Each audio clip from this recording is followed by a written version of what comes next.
In this video, I want to find the optimal risky portfolio, but unlike what you've done before in 4000 or some other class of finding the optimal risky portfolio for 2 assets, or maybe even 3, we're going to do it for 8. So 1, 2, 3, 4, 5, 6, 7, 8 different assets. And in order to do that, we're going to have to use matrix algebra. By the way, notice I've already done the pivot table. I've already made everything look good. And if you do control down, you see I have the top row frozen. So make sure you have a spreadsheet that looks like this before you go any further. I've even made column J small so I can see kind of a break here. Well, what I need to do in order to find the optimal risky portfolio, I need a risk-free rate. So let's just say right here the risk-free rate is equal to, and let me put this in percent, a couple decimals, it's equal to 1%. So I need the risk-free rate, I need the expected returns. So for expected returns, what I'll do is I'll come down here to the bottom, I'll say equal the average, because if I don't have any other information, I just take the average return, period, control up, and then arrow down one, just hit the enter, and that's 2.26.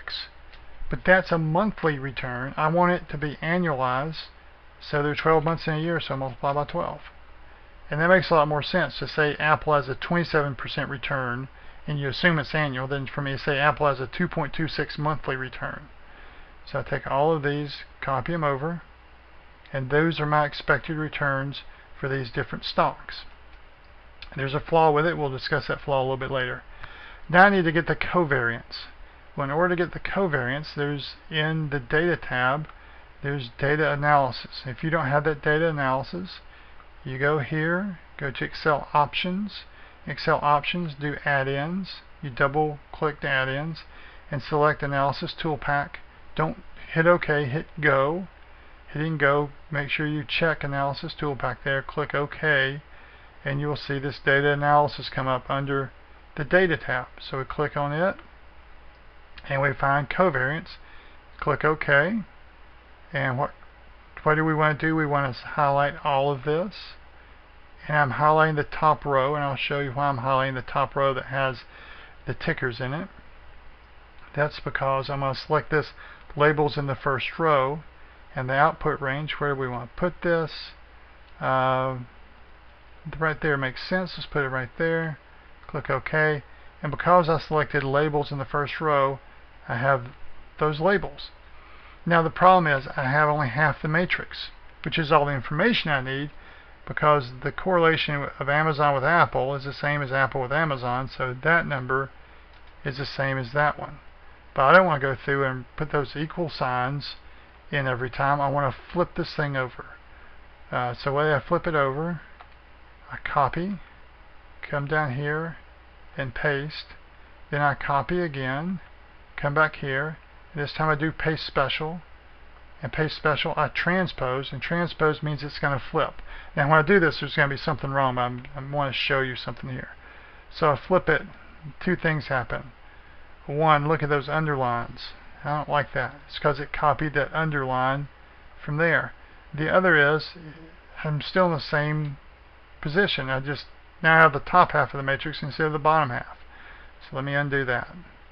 So what I'll do, I'll come in back here again, I'll copy right here, and this time I'll do paste special. And for paste special, now I want to transpose to make it flip, but I'm going to skip the blanks so it doesn't copy the blanks, and I click on the values. That way it's not going to pick up this bold underline that's right there. Click OK, and that's perfect. And now I just want to get rid of this, clear that off, and I want to get rid of that bold underline there on the bottom, so I can go to home and I can click on this. And with just one quick timeout. Alright, sorry for the interruption. My little girl just got home to announce she has 2 loose teeth, and she's very excited. Alright, so I want to annualize this. This covariance matrix is in monthly terms, but I need it in annual terms. So I need to multiply it by 12. So I just type a 12 right there. I copy, highlight all of this, and not paste, but paste special. I'm going to move this over out of the way here, and I want to multiply by 12, so I'll multiply. And it's going to take each one of these numbers in here and multiply by 12. So look at this 0.01 multiply by 12. That's going to be, because it's got stuff after the decimal, it's going to be like 0.13 something. Okay, and there it is, 0.13. So now I have, oh, I didn't want to get rid of it. So now I have the annualized covariance matrix, and I want to make that look nice. So now, in order to find the optimal risky portfolio, the formula is a nasty one. It's this. It's equal the inverse of the covariance matrix. So I'm going to say covar matrix. I'm not going to do equal. It makes it look like a formula. It's going to be the inverse of the covariance matrix times the expected returns above the risk-free rate. That's why I have R capitalized, divided by the sum of everything in the numerator. So it's kind of a nasty equation, right? So let's think about this.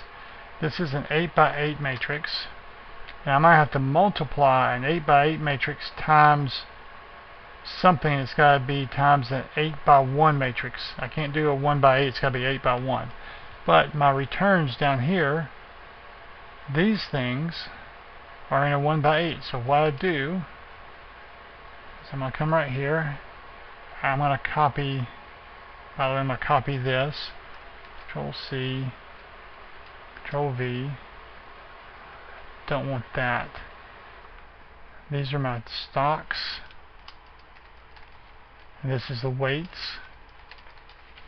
And then I'm going to make this look sharp.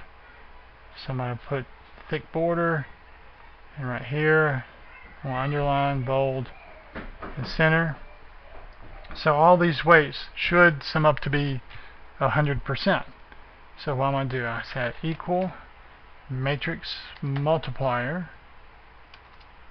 the matrix inverse, so M inverse, the inverse of this, close the parenthesis. I'm multiplying by those returns, but those returns down there are in a 1 by 8, so I multiply by the transpose of this matrix down here. So that makes it go from a 1 by 8 to 8 by 1. And I need to subtract the risk-free rate. Close the parentheses, all of them, Control Shift Enter. I have numbers, but these are not my weights. This is not going to add to 1. Alt equal doesn't add to 1 because I haven't finished the equation. But I didn't want to finish the equation. I like to do it step by step because it's so long. So divide by the sum of everything that was up here on top. So now I can just copy that. Control C, right here, Control V, and I think I have all the parentheses where they should be. Control Shift Enter. And now let's put that in percent. And one more pause. Alright, sorry for that interruption. And now I have the optimal weights for those 8 stocks based on the input I have. And there's a little bit of a flaw to that. Look, Microsoft is minus 118%. That doesn't really make sense. GE is minus 83. Apple's 92. Minus means I'm shorting the stock.